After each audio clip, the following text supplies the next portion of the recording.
Hi, I am Casual on Two Wheels, and today we're going to talk about suspension settings. More specifically, the suspension setting that is on all bikes, which is preload.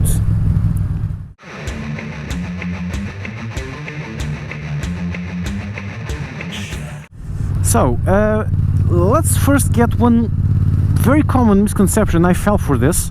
One very common misconception out of the way.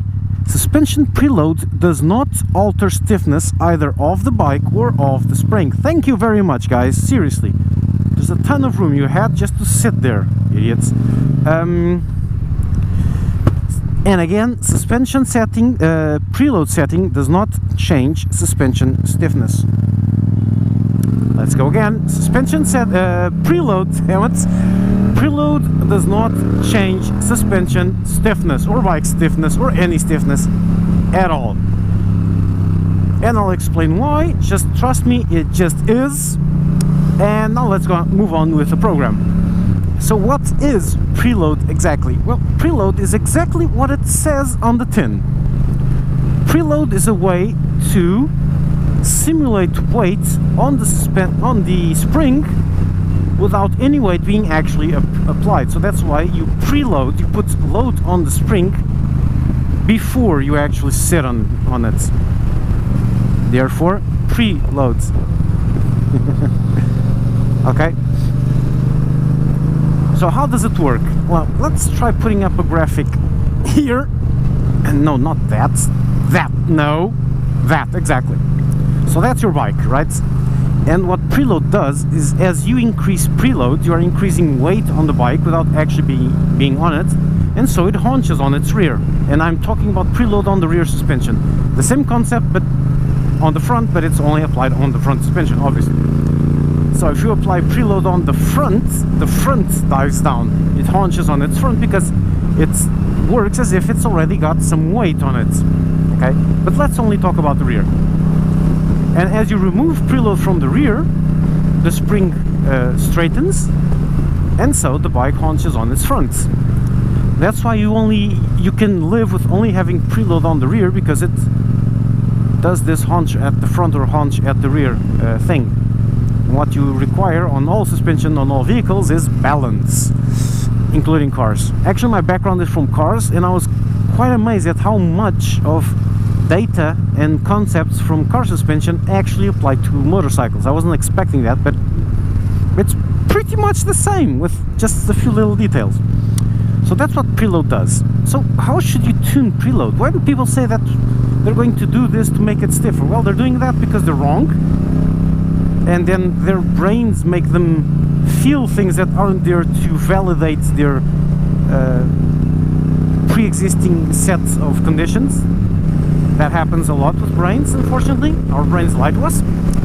But what it does is that it actually, and that's what it's tuned for, it changes the weight distribution from front to rear. That's the main purpose of it.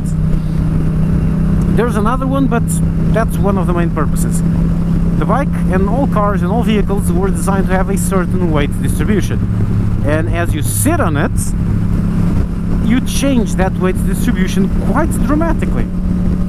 So you need to tune your preload to account for your weight, so the bike has that particular weight distribution it should have. Just to get an idea, if a bike weighs 240 kilograms, the 60 kilogram guy sitting on it is a lot, quite a huge percentage of it. A 120 kilogram guy, which is a big fat guy, is half the weight of the bike being applied at one end.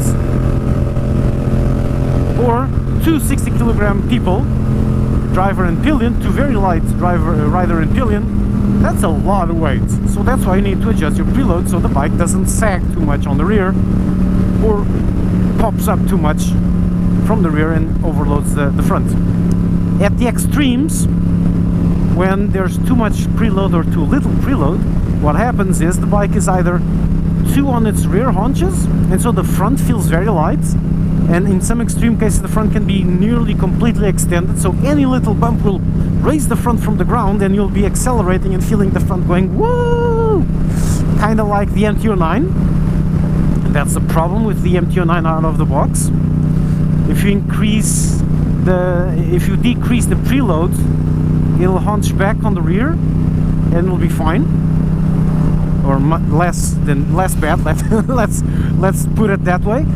And if you have too little preload is long, yeah. And if you have too little preload, the spring will be fully decompressed, meaning fully straight, so the rear suspension will be nearly straight. And if you're very light, there will be too little preload, so the front will be on the ground. It will feel great, the front, very precise, very connected to the ground, but the rear will feel constantly, I'm just moving my hips, you'll feel it's like dancing a bit, especially on undulating terrain, on the top of the waves. You'll feel the rear going light, trying to dance a bit. That's too little preload and too much weight at the front. Onwards. So how do you tune that? There's a ton of guides out there to tune your preload correctly. They usually just search for sag or sag angle on bikes. There's a few easy tricks to show you how much sag you should have. It's like a percentage of the travel the bike does when you sit on it. And there's a ton of ways to calculate this, but they say what this figure is. I think it's like 30% of suspension travel or something like that. And since all suspension travel is roughly the same on bikes, roughly, on some of them it varies wildly, but on budget bikes or normal bikes, let's say, it's relatively nearby. So you can tune it to a certain length and it'll be fine, or generally be fine. Because the really bad things only happen when you're on the extremes. If you're somewhere in the middle, you can then slightly tune it, but it's not a huge deal unless you're going to the track. On the road, yeah, as long as it's in the middle, it's close enough for government work. Like mine is a bit wrong, but it still works fine. I'm still having fun with it. It's still safe. So yeah, you go read on that, you set up your bike and be amazed at how much better it is. No, I'm kidding, it's just tiny details.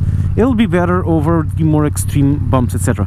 What it can also do, and that's where you get the harshness feel or the stiffer feel, is that if you put too much or too little, you'll be on the edge of the suspension, and as such, if you hit the bump stops at the end of the suspension, that's harsh, that's stiff, completely stiff. That's not suspension at all.